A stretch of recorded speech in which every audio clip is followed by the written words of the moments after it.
Univesp, Universidade Virtual do Estado de São Paulo. Disciplina Infraestrutura para Sistemas de Software. Olá a todos.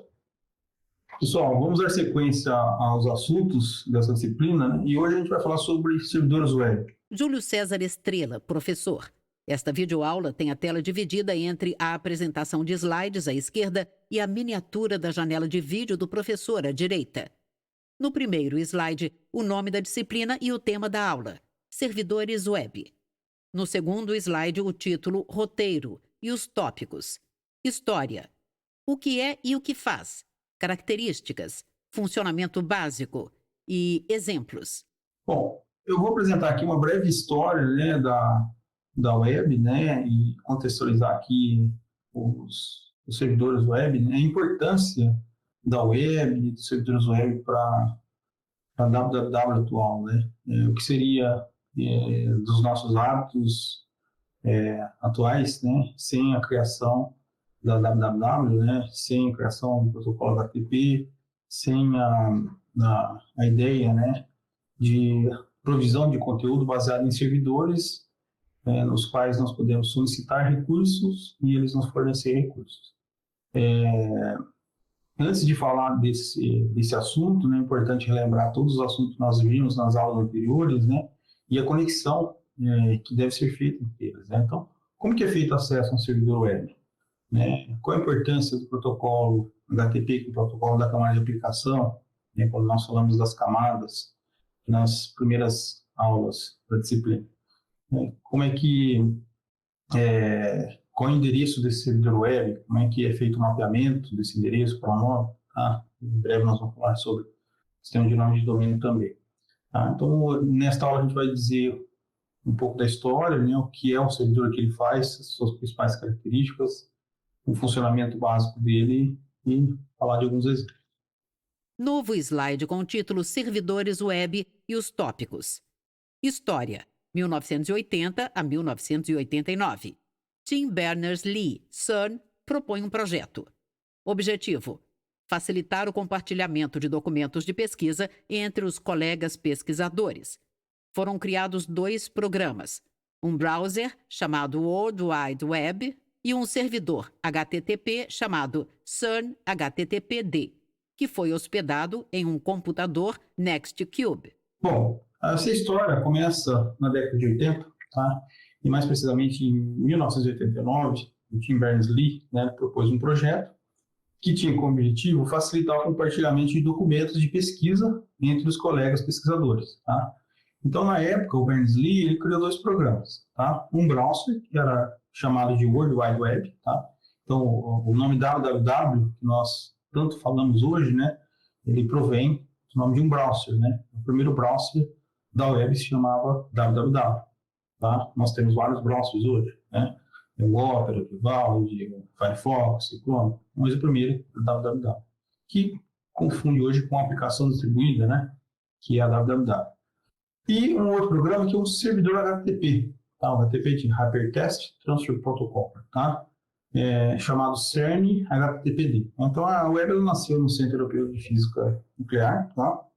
Em 1989, que foi hospedado em um computador Nextcube, tá? Que esse aqui, ó. Novo slide com a foto do Nextcube, um computador com o gabinete em formato de cubo e o monitor pequeno e retangular. Na mesa em que o Nextcube está apoiado, há um livro aberto à direita e uma folha com um diagrama sobre o teclado à esquerda. Esse é o primeiro servidor web existente no mundo. Tá? Imaginem vocês, tá, se a web inteira tivesse ou funcionasse, né, hoje, atualmente, com esse único servidor. O que aconteceria? Né? Imagina esse servidor sendo desligado, né? A web inteira cairia. Tá? Vejo a importância das redes de comunicação, da internet como uma rede gigantesca que provê acesso a determinados conteúdos, né? Ou praticamente 99,9% dos conteúdos que nós consumimos atualmente são registrados em servidores. Não necessariamente nesse tipo de servidor, mas em centenas de milhares de servidores disponíveis em grandes centros de dados. Tá? Então, esse é o primeiro servidor web que foi desenvolvido pelo Berners-Lee. Tá? Novo slide com o título Servidores Web e os tópicos. Programa de computador responsável por aceitar requisições HTTP. Necessita de clientes, navegadores. As respostas podem ser compostas de arquivos, vídeos, imagens, etc., documentos HTML.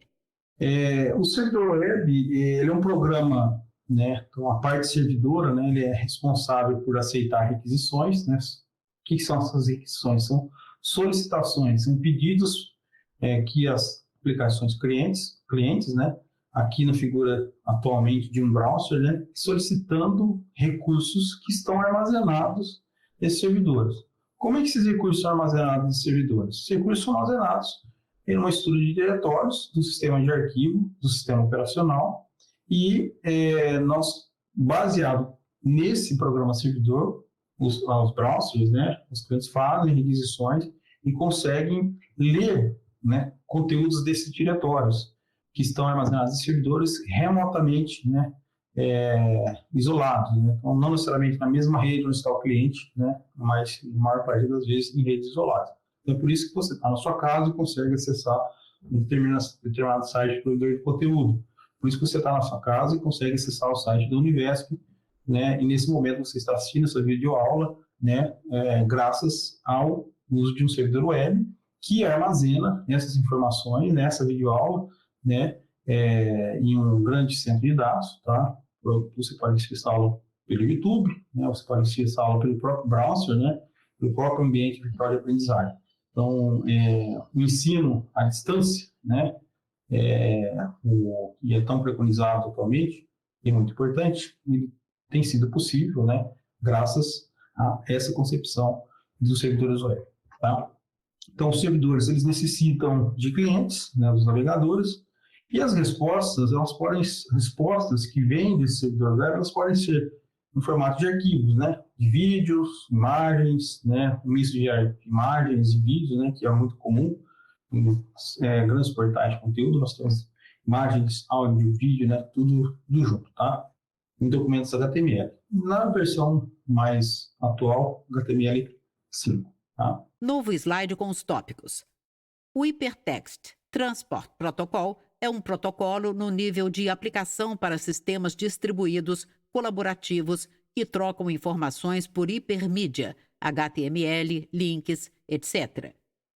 O protocolo HTTP tem sido utilizado desde 1990 e atualmente está na versão 1.1, HTTP/1.1, RFC 2616, com atualização recente para a versão 2.0, RFC 7540.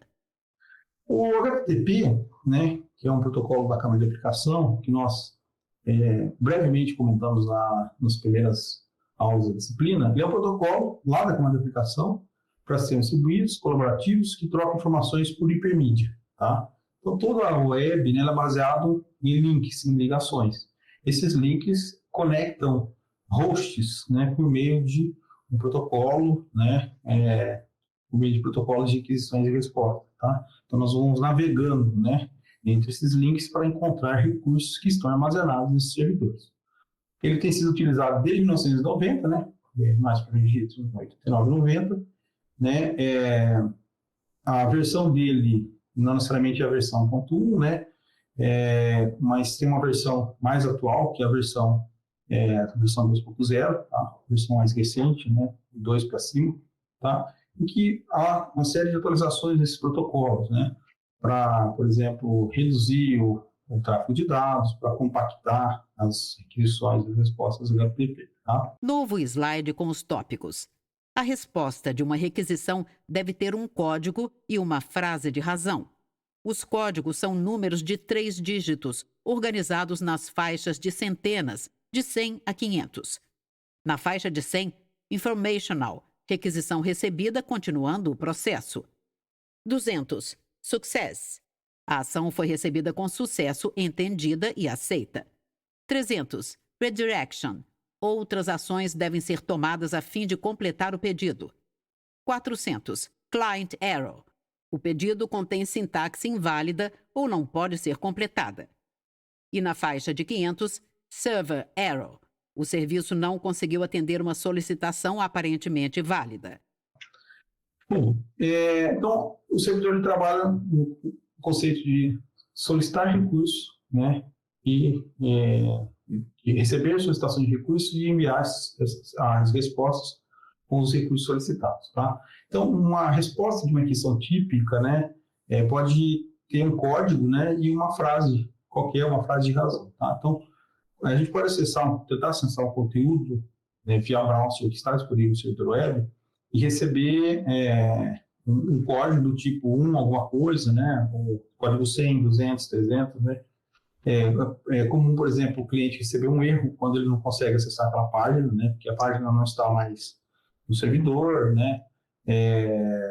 O pedido que o cliente faz tem uma sintaxe errada, e aí é importante também a gente relembrar a importância dos protocolos, né? Da ideia do protocolo, as regras que precisam ser obedecidas. Então, se o cliente faz uma solicitação que foge do padrão de como ele deveria fazer para obter o recurso do servidor, o servidor não vai oferecer recurso para ele. Tá? Novo slide com os tópicos. Características. Troca de informações. Request e response. Formato genérico. L1. Linha inicial. Request line ou status line. L2. Cabeçalho da mensagem. Opcional. L3. Linha vazia. CRFL. L4. Corpo da mensagem. Bom, então a troca de informação, requisição e resposta. Tá? Tem, assim, o protocolo HTTP é um protocolo da camada de aplicação, assim como o protocolo IP da camada de rede. Ele tem um cabeçalho, a gente estudou o cabeçalho do protocolo, também IP, né? Tem um cabeçalho, tem um campo de dados, o HTTP também. Tem um cabeçalho e um campo onde vai as mensagens, né? Que são os pedidos de requisições feitos pelos browsers, né? Então, lá tem um formato genérico, basicamente tem 4 partes, né? Uma linha inicial, né? Um cabeçalho de mensagem, que pode ser opcional, dizendo o que significa aquela mensagem, né? Uma linha vazia e o corpo total da mensagem, tá? Novo slide com os tópicos. Características. Pode ter informações a respeito do recurso no corpo da mensagem. Exemplos. Last Modify. Data da última modificação. Content Length. Tamanho. Content Type. MIME. Multipurpose Internet Mail Extensions. Tipo de formato. Pode ter informação a respeito do recurso no corpo da mensagem, né? Que tipo de informação estou levando ali, se é áudio, se é vídeo, se é imagem, se é só texto, né? A data da última modificação daquele arquivo, né? Principalmente quando esse arquivo for modificado com o servidor e eu quero obter esse arquivo, né? E o tipo de conteúdo que é aí o tipo de informação, tá? Novo slide com os tópicos. Características. Alguns métodos. Get. Solicita um recurso no servidor. Post. Envia dados para serem processados no servidor. Put. Substitui todas as atuais representações de recursos de destino pela carga de dados da requisição. Delete. Usado para excluir o recurso da requisição. Bom, isso aqui é muito importante, tá? Então, se o servidor web é baseado no mecanismo de requisição e resposta, como é que acontece esse pedido e como é que vem essa resposta? Bom, primeiro, o HTTP, sendo um protocolo da camada de aplicação, ele possui alguns métodos, tá? Esses métodos que praticamente governam atualmente, né? Quer dizer, eles já são métodos antigos, né? Mas são muito utilizados hoje, principalmente quando a gente fala de aplicações leves, né? Do tipo REST, né? É muito comum os desenvolvedores de aplicações para mobile falar de API REST, tá? Então, muito do uso de REST API está relacionado com os métodos possíveis, com as operações possíveis do HTTP, que são os métodos GET, POST, PUT e DELETE, né? Basicamente, o GET ele solicita um recurso para o servidor, tá? Então, é como se fosse a operação de download. Você quer acessar algum recurso, baixar algum arquivo, ou acessar alguma página, você faz um GET. Implicitamente, quando nós digitamos a URL no navegador e vem a primeira página do portal de conteúdo, do site de comércio eletrônico, né? Internamente, o browser está fazendo um GET para aquele servidor web, né, no qual indica a URL que você colocou lá no campo de endereço do browser, tá? O post serve para a gente enviar dados para o servidor processar. Por exemplo, eu vou comprar uma geladeira, num site qualquer aí de comércio eletrônico, e aí eu vou preencher meu cadastro para depois ir para a fase de pagamento. Eu preencho meu cadastro, quando eu preencho o cadastro e clico no botão de submeter ou next, né, estou encapsulando todos os dados que eu digitei numa requisição HTTP que vai ser enviada para o servidor web, né, em que eu estou fazendo a compra do produto, através de um método POST. O PUT ele substitui todas as representações de recurso de destino pela carga de dados da requisição, tá? Não é tão utilizado. E o delete é para excluir recursos da requisição. Então, eu posso usar um método delete, por exemplo, para fazer uma requisição para um servidor web e excluir, por exemplo, um conteúdo, né? Uma página lá naquele servidor. Tá? É um método que tem que ser utilizado com cautela e, geralmente, a maior parte das aplicações, né, o que é utilizado mesmo é o GET e o POST, tá? O envio por meio de um formulário e a obtenção por meio da escrita no URL ao clicar em um link, né? Então, quando a gente clica num link qualquer de uma página web também, no fundo, a gente está fazendo uma requisição para o servidor e utilizando o método GET para pegar aquela página. É literalmente uma operação de download, né? Bom, então a gente falou que ele é um programa no servidor web, né? Ele é uma aplicação que é responsável por aceitar requisições HTTP, então é projetado para interagir com as requisições HTTPs. Preciso de navegadores, né? Não necessariamente só dos navegadores, eu posso fazer uma aplicação web, né? Que pode ser acessada via modo texto, não necessariamente o navegador. E lógico que a formatação do documento que vem de resposta não vai ser a mesma que está no browser, tá? Mas eu posso fazer uma aplicação cliente HTTP em linha de comando em modo texto, tá? Novo slide com o tópico O que o servidor web faz? Abaixo, uma figura composta por 3 setas consecutivas e orientadas para a direita. Conforme o professor explica, as setas ficam coloridas e são identificadas, da esquerda para a direita, aguarda, trata e responde. Bom, o que ele faz? Primeiro, o servidor web, ele tem que ficar o tempo inteiro, né, em operação, tá? Nós dizemos assim, o servidor tem que estar online. O que significa que ele está online? Não necessariamente que o servidor físico, né, o host, né, só ele tem que estar online. Então, uma coisa é o host que hospeda a aplicação web. Outra coisa é o processo em execução que representa um servidor web nesse host. Tá? No caso, um exemplo é o servidor web Apache. Tá? Então, o que acontece? Essa aplicação ela fica o tempo inteiro em execução. Do ponto de vista do sistema operacional, essa aplicação ela é um processo em execução. Tá? Então, quando a gente instala um servidor web e starta esse servidor ele fica o tempo inteiro em um loop, né? Executando, aguardando solicitações. Tá? Na seta do meio, a palavra trata. Ele aguarda uma solicitação que vem de um browser qualquer, tá? De uma rede local, uma rede remota, e uma vez recebida essa requisição, ele vai tratar. Tá? Na última seta, à direita, a palavra responde. Tratou a requisição. O que é o tratamento de requisição? Ele recebeu a requisição do cliente, vai interpretar essa requisição e, baseado no que o cliente, né, o browser está pedindo, ele vai responder. Olha, eu encontrei o arquivo que você quer, olha, a página que você quer, essa aqui, ou não encontrei, né? Enfim, então há várias respostas possíveis para uma solicitação do cliente, conforme os códigos de erro que eu mostrei, os códigos possíveis nos slides anteriores. Tá? Novo slide com o título Servidores Web e os tópicos sobre funcionamento básico. Cliente requisita recurso, HTML, arquivos, vídeos, imagens, etc. Servidor verifica se ele contém o que foi requisitado ou encaminha a requisição para outro servidor, proxy. Devolve a resposta ao cliente. No canto superior direito, imagem de um esquema cíclico entre o navegador web e o servidor web, interligados por 3 setas. O navegador envia uma solicitação em HTML para o servidor, que devolve uma resposta para o navegador. Bom, então o funcionamento básico é o que eu comentei, né? Então o cliente ele faz uma solicitação, né, para receber algum conteúdo, né?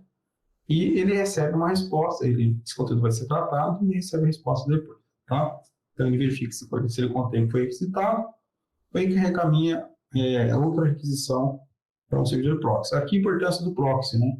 Então eu posso fazer, quando a gente coloca um proxy no meio aí, né, entre o cliente e o servidor web, na verdade eu não faço acesso direto ao servidor web, mas é um proxy que conversa com o servidor web.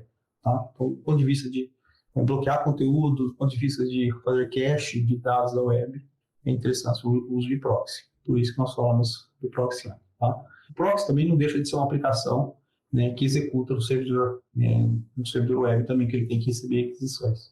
Mas ele é uma aplicação, um servidor web diferenciado, né, para interceptar conteúdo, né, com base nas requisições e respostas da HTTP.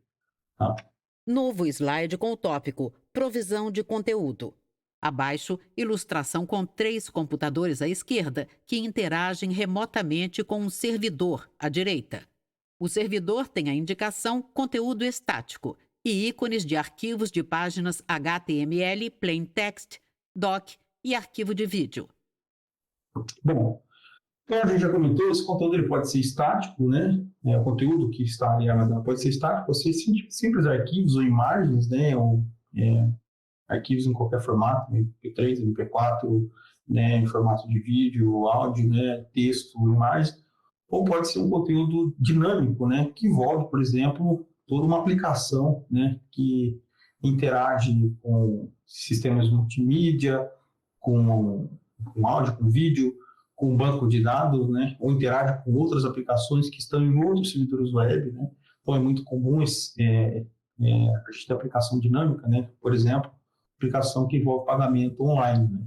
Então, não necessariamente o sistema de pagamento que está numa loja de departamentos, né, na web, é feito por aquela loja de departamento. Então, muitas vezes esse sistema de pagamento é terceirizado, né, e é acoplado, né, ali uma API para interagir com o sistema de pagamento. Tá? Novo slide com uma imagem semelhante à anterior, com os computadores em interação com o servidor, o qual armazena o conteúdo estático e também o dinâmico.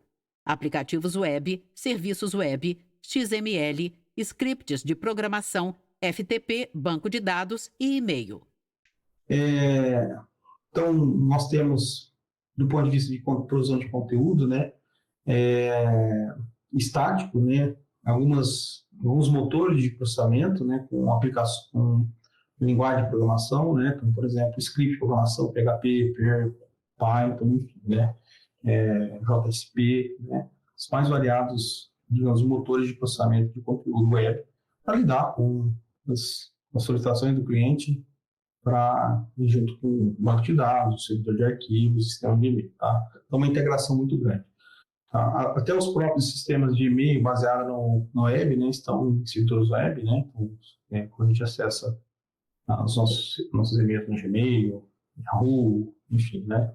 Ou no sistema de e-mail da sua instituição, no próprio da Univesp, né? Esses dados são visualizados e são obtidos via o servidor web. Tá? E, logicamente, por trás do servidor web, há um servidor de e-mail, né, baseado no protocolo SMTP, que interage com o servidor web para visualização do conteúdo. Novo slide com os tópicos. Exemplo: https://www.univesp.br/cursos/. O navegador quebra a URL em 3 partes. O protocolo, HTTP ou HTTPS. Nome do servidor, www.univesp.br. O nome do arquivo, /cursos/. O navegador se comunica com o servidor de nomes. Traduz o nome do servidor, www.univesp.br, para um IP, 104.24.124.188. Bom, vamos dar um exemplo agora, considerando o site da Univesp, né? www.univesp.br/cursos. Tá? O que significa isso para o cliente web, né? E o que significa isso para o servidor, né? Então, o usuário, ele vai digitar esse endereço no navegador, né? E ele não tem noção do que acontece no servidor, tá? Então, eu vou tentar mostrar aqui, em linhas gerais, como é que são os passos principais, né? Então, o navegador ele vai quebrar o URL em 3 partes. Primeiro, a gente tem uma parte aqui que identifica o protocolo, tá? Então, fica bem claro que precisa identificar o protocolo. No caso aqui, a gente tem uma versão segura o HTTP, o HTTPS, tá? Pode ser HTTP ou HTTPS, tá? A maior parte das vezes, esses sites institucionais usam conexões seguras, né? Toda transação, as requisições e respostas são encriptadas. Depois, a segunda parte é o nome do servidor. Então, esse aqui é o nome do servidor, né? É o nome, associado a esse nome existe um endereço IP. Esse endereço IP está associado diretamente ao InVesp. O endereço IP que é roteado, o endereço IP real. E existe um sistema de nome de domínios, que é o DNS, né, que faz esse mapeamento de nome para endereço IP. Esse endereço IP identifica um servidor, né, físico, e esse servidor físico tem lá uma aplicação, que é a aplicação web, o servidor web, né, é um servidor web. Por exemplo, um Apache, que fica escutando o tempo inteiro, né, numa determinada porta. No padrão aqui, nós não passamos a porta é 80, né, então fica implícito que quando a gente digita uma URL sem a porta, eu estou tentando conexão com o servidor através da porta 80, tá? E o curso seria uma aplicação, né, um conteúdo que está dentro de um diretório daquele servidor web. E eles comunicam fazendo toda essa tradução. Primeiro eu tenho que traduzir esse nome para endereço IP, encontrar o host, dentro do host encontrar um servidor web que hospeda esse diretório, né, ou essa aplicação barra curso aqui, tá? Novo slide com o exemplo. http://www.univesp.br/cursos e os tópicos. É criada, então, uma conexão entre o navegador e o servidor na porta 80. Porta 80 é padrão para os servidores web. De acordo com o protocolo HTTP, o navegador envia uma solicitação para obter o arquivo desejado. O servidor, então, envia o texto da página para o navegador. O navegador lê o arquivo e formata a página na tela. Então, é criada uma conexão entre o navegador e o servidor na porta 80, tá? A porta 80 é padrão. De acordo com o protocolo HTTP, ele envia uma solicitação por obter o arquivo desejado. O servidor envia o texto da página, o conteúdo, né, multimídia, e lê o arquivo e formata na tela, tá? Novo slide com os tópicos. Todos os sites da web, sejam eles estáticos ou dinâmicos, conteúdo multimídia, fornecem conteúdo aos clientes por meio dos servidores web. Um dos mais utilizados e mais conhecidos no mundo é o Apache Web Server, da Apache Software Foundation. Acesso aos servidores de compartilhamento de arquivos, e-mails, jogos online, entre outros, só é possível com a implantação de web servers.